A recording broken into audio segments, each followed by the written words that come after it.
la bienvenida inmediatamente a Víctor Andrés García Belaúnde. Él es abogado, ustedes saben, y también excongresista de la República, que nos puede ayudar, por supuesto, a contextualizar y a saber si este gabinete podría funcionar en estos momentos de transición. Bienvenido, Víctor Andrés, a Exitosa. ¿Qué tal? Buenas noches. Muchas gracias por la entrevista, Karina. Bueno, primero que han habido cosas raras, ¿no? En primer lugar, 4 o 5 días prácticamente, sin gobierno, porque el gobierno no es el presidente de la República, el gobierno es el presidente y el gabinete, ese es el gobierno. De tal manera que en 5 días el presidente de la República, de acuerdo a la Constitución, si no tiene si no está refrendada sus disposiciones por un ministro, no valen, carecen de valor. Entonces hay un visto bueno que siempre tiene que darle el ministro, no tiene que firmar las resoluciones para que tengan algún valor. La firma sola del presidente no vale, vale la firma del presidente con su ministro. El ministro le da valor al documento. Entonces, pero en esto 5 días... se ha dado también por lo abrupto de la vacancia de Dina Boluarte. Exactamente, pero por eso mismo la pregunta es, hay que recordar que ha salido una resolución hoy día, creo, en el peruano, aceptando la renuncia de todos los ministros y la firma Gerí, de los ministros de la señora Dina, la firma Gerí, cuando Gerí no tiene por qué firmar nada, porque no son sus ministros. O sea, los ministros han dejado de pertenecer al ministerio del cual eran titulares el día que vacaron a la señora Dina, pero han seguido asistiendo y queriendo incorporarse y sumarse y endosarse al nuevo presidente. Es la verdad.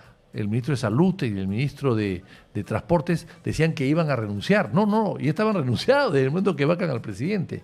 Entonces ha habido una constante pugna dentro para poder continuar. O sea, continuar en el manejo del gobierno, porque ha habido un manejo, había un cogobierno entre Dina, el gobierno, y el Parlamento. El Parlamento se ha cansado de Dina, ya no la necesita, la ha desechado, y ahora ellos quieren ya no gobernar, sino gobernar directamente, y lógicamente los ministros que se sentían socios del Parlamento, de los parlamentarios, de las bancadas, lo que han querido es quedarse y continuar. Espero que además no solamente hayan renunciado ellos, que ya los han renunciado, por supuesto que sí, espero que renuncien los embajadores nombrados por Dina, los cargos de confianza en el Ejecutivo nombrados por Dina, porque se supone que este no es el mismo gobierno, se supone que es otro gobierno, y cuando cambian gobierno, cambian las autoridades de mayor confianza. Y esto es simplemente el continuismo, es la ampliación del cogobierno del Congreso de la República y de Dina Boluarte, pero como ya no le servía a Dina, entonces han puesto a otra persona que va a seguir todas las disposiciones, designios del Parlamento. Ya no somos un país presidencialista, sino más bien parlamentarista. No, yo creo que sigue siendo presidencialista, es un presidencialismo un poco exitosa, un poco raro, un poco muy nuestro, ¿no? Porque algunas funciones las tiene el Parlamento, pero en realidad como el Parlamento es unicameral y ha estado tan dividido y un Congreso sin partido, sin respaldo, sin nada, el gobierno al final se ha tenido que someter o al Parlamento o también de alguna manera a las fuerzas del orden, ¿no? Quien le dan el apoyo y la sostienen. Porque si no le hace caso a la policía, como no le hizo caso a la policía al señor Castillo en su momento, pues el señor Gerí no valdría nada. O sea, hay una especie de interdependencia, pero evidentemente, al ser muy débil el gobierno, el Parlamento cobra mayor fuerza. Pero hay que recordar lo siguiente, Dina, y eso, Karina, y eso no lo ha dicho nadie, ¿no? El señor Gerí es presidente interino. Constitucional es cierto, pero es interino.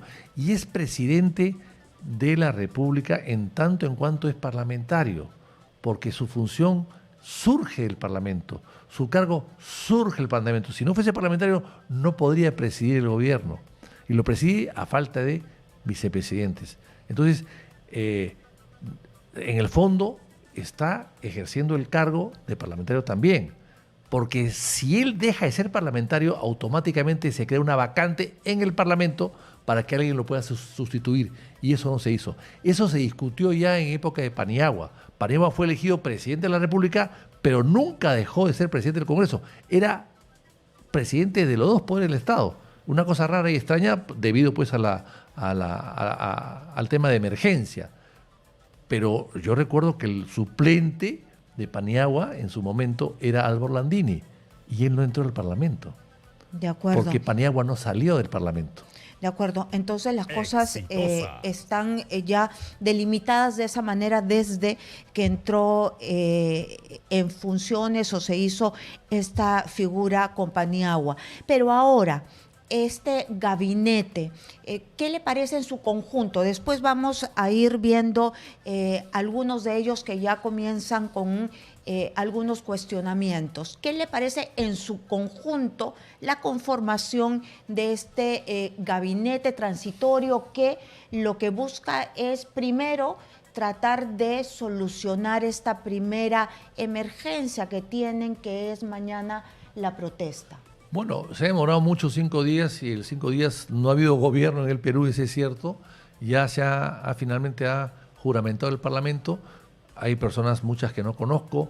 Ustedes los periodistas van a empezar a investigar uno por uno, van a hacer sus carpetas, porque veo que hay algunos que han sido cuestionados. El ministro de Transportes ha sido cuestionado por el tema de los casinos.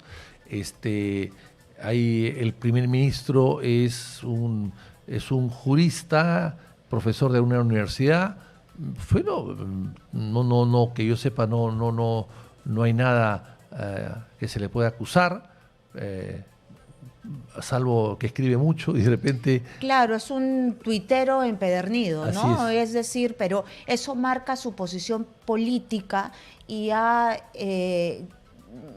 hablado sobre las protestas y ha dicho exactamente, quiero recordar y leer mejor, ha dicho que la movilización del 15 no es de protesta social, sino un intento subversivo para acabar con la democracia y forzar una asamblea constituyente bolivariana. Es decir, está poniendo una protesta que puede ser legítima ya hacia el otro lado como extremista. Bueno, él es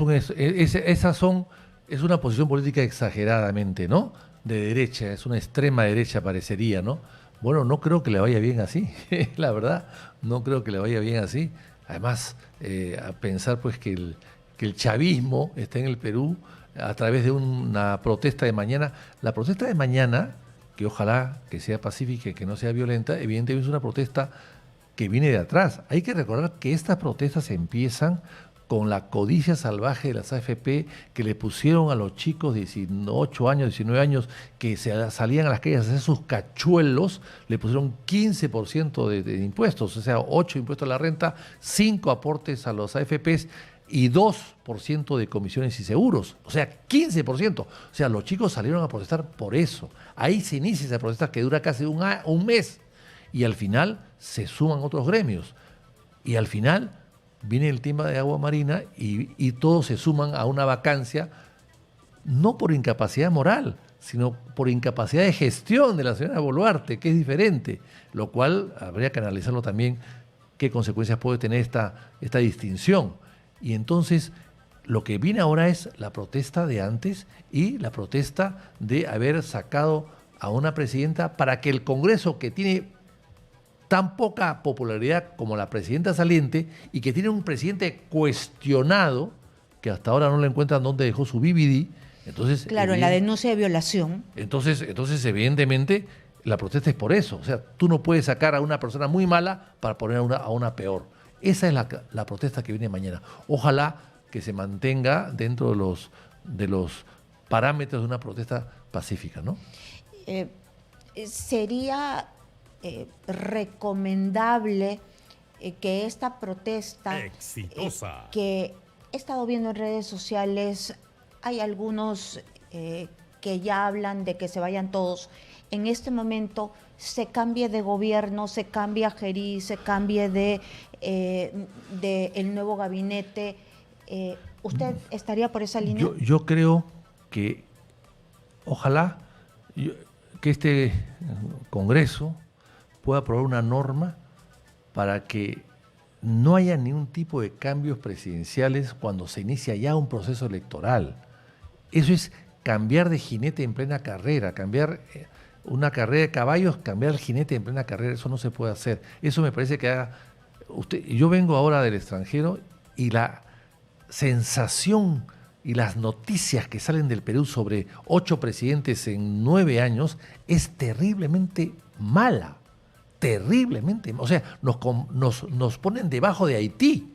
Pero mire lo que ha tocado también, ¿no? Así es. Pero claro, y además, si sale la Boluarte, que me parece que ha cometido todos los errores del mundo y que se merece una vacancia hace mucho tiempo, pero haberlo cambiado por el señor Gerí, habiendo en el Parlamento todavía gente impoluta, gente que no está cuestionada, me parece un gravísimo error del Congreso. Ahora, si tú me preguntas, ¿hay que cambiar a Gerí? Bueno, no lo sé, pero es tan malo el reemplazo que no sé si se pueda sostener, ¿no?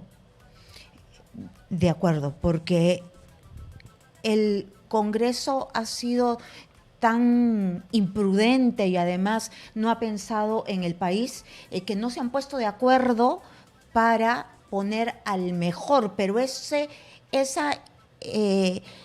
discusión ya pasó, ¿no? Porque ya tenemos al nuevo presidente de la República y plantear quizá una nueva, un nuevo presidente, el 9º, ya es hasta doloroso, ¿no? Sí, de acuerdo. Yo creo que sí, quizás, bueno, dejar las cosas como están porque peor no pueden estar, ¿no? Que, bueno, eso puede ser una solución, pero es un Congreso irresponsable, es un Congreso muy malo, muy mediocre, que debió aprovechar la situación para no confirmarle la confianza a Gerí, dejar que renuncie ante la moción de censura que había sobre él y elegir al mejor, como se hizo, como por ejemplo con Sagasti en plena crisis. Eso es lo lógico. Pero este Congreso vive tan de espaldas a la realidad que le importó un pepino y lo que querían era manejar el gobierno desde el Congreso.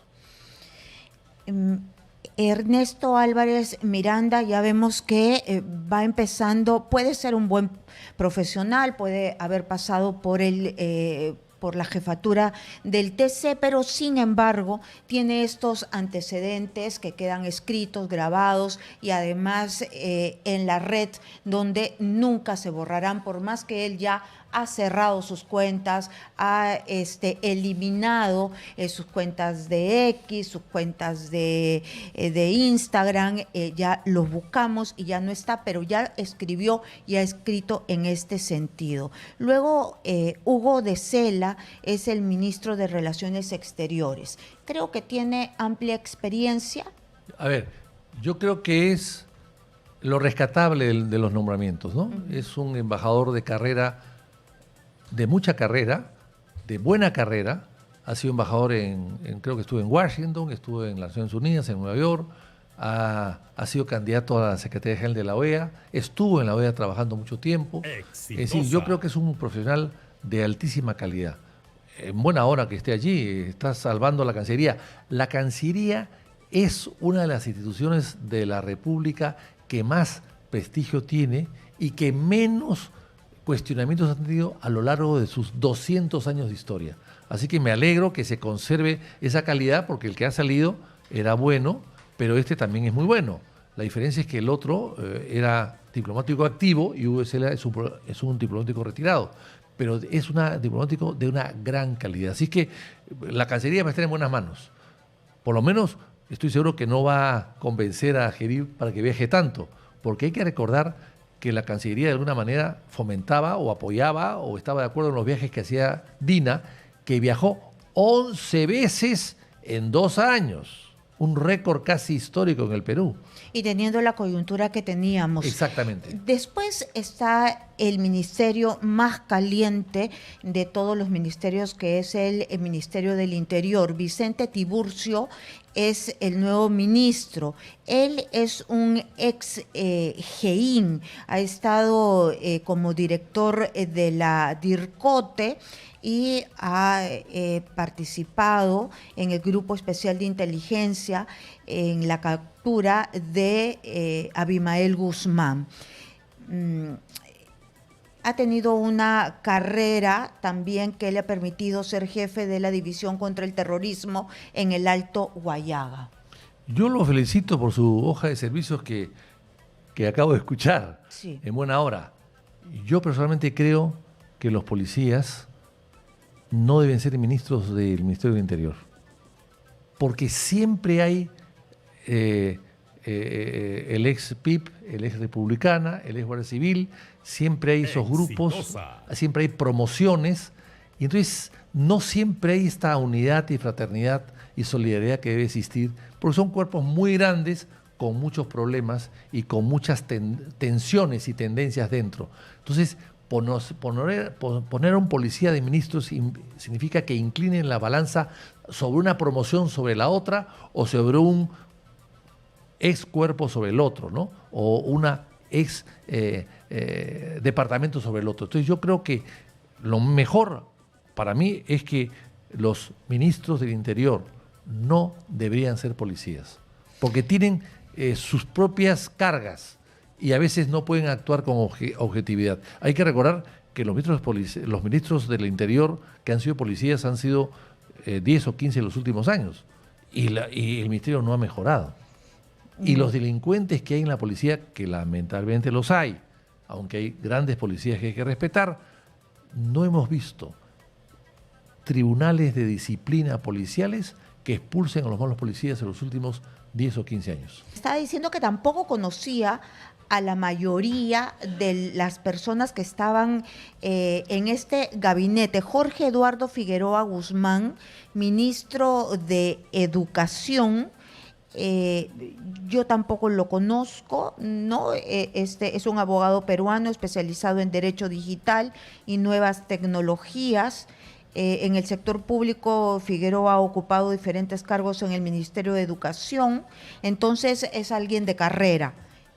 Efectivamente, el ministro de Justicia y Derechos Humanos, Walter Martínez Laura, me parece recordar que él estaba a cargo de la defensa pública y que hace algún tiempo lo entrevistamos aquí en Exitosa para que nos diera alcance de qué era lo que hacían los abogados públicos, cómo se les podía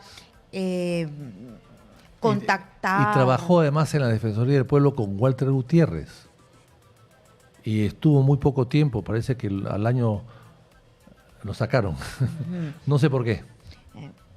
Ok. Acá dice sí, ha trabajado en protección de derechos humanos en la Defensoría del Pueblo y en la protección de los derechos en dependencias policiales de la Defensoría del Pueblo también. Es abogado de la Católica, de la PUC. Luis Napoleón Quirós Avilés es un médico cirujano peruano con amplia experiencia en el sector público de salud, reconocido por asumir el cargo de jefe del Seguro Integral de Salud, el SIS. Bueno, el SIS está que se cae en pedazos, ¿no? Y que no paga sus deudas, además. Tiene un problema de fondo muy grave, porque si tú vas a un hospital como Neoplásicas, por ejemplo, y eres del SIS, no te atienden, porque el Ministerio de Salud y el Ministerio de Salud no le dan servicio a los del SIS porque el SIS no les paga. O sea, el Estado versus el Estado, ¿no? Sí, el Estado no paga y el Estado no atiende. Y todo está dentro del presupuesto público. Pero, en fin, es un desastre, lamentablemente, ¿no? Es un desastre la salud. La salud, así es. En su Sí, conjunto, efectivamente. Estamos padeciendo el tema de la infraestructura en salud, la medicina, la educación también. Claro, hay Salud tiene 60.000 trabajadores. Si celebran su aniversario, en el Estadio Nacional no entran, tienen que irse al Monumental. No, es un montón. Y de los 60.000, solamente hay 10.000 médicos. Los 50.000 restantes son empleados. Esa es la verdad. Entonces, al final, hay muy pocos médicos por los 10 o 12 millones de asegurados que tiene Salud. Entonces es un problema de fondo que tenemos que arreglar. Por eso es que cuando las provincias o las regiones necesitan especialidades, no especialistas, médicos con especialidad, nunca hay. No hay. Y por eso es que quieren hacer cada día más hospitales en una serie de pueblos donde el problema no es el hospital. Claro. El problema es el médico que no hay y nunca va a llegar además. Y lo ideal es hacer postas médicas de primeros auxilios y luego trasladar a los enfermos más graves a hospitales más cercanos que deben existir en las poblaciones más grandes. Aquí hay un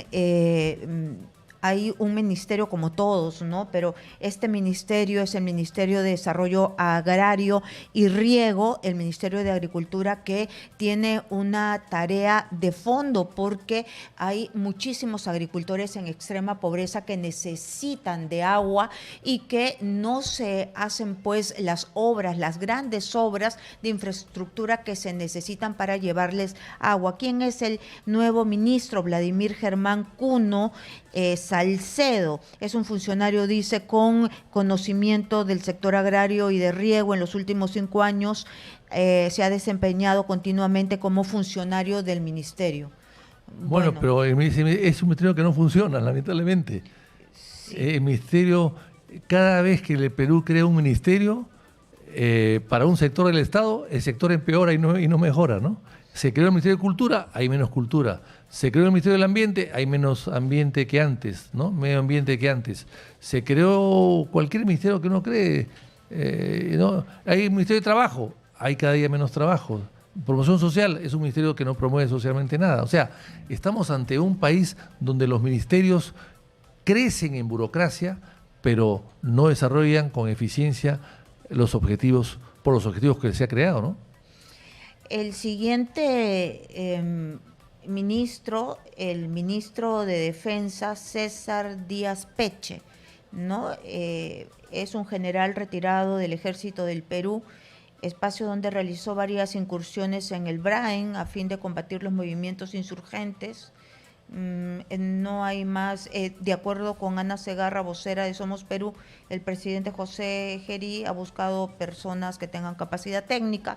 Según Hildebrand en sus 13, el nuevo ministro César Díaz tiene denuncias por violencia familiar y acoso.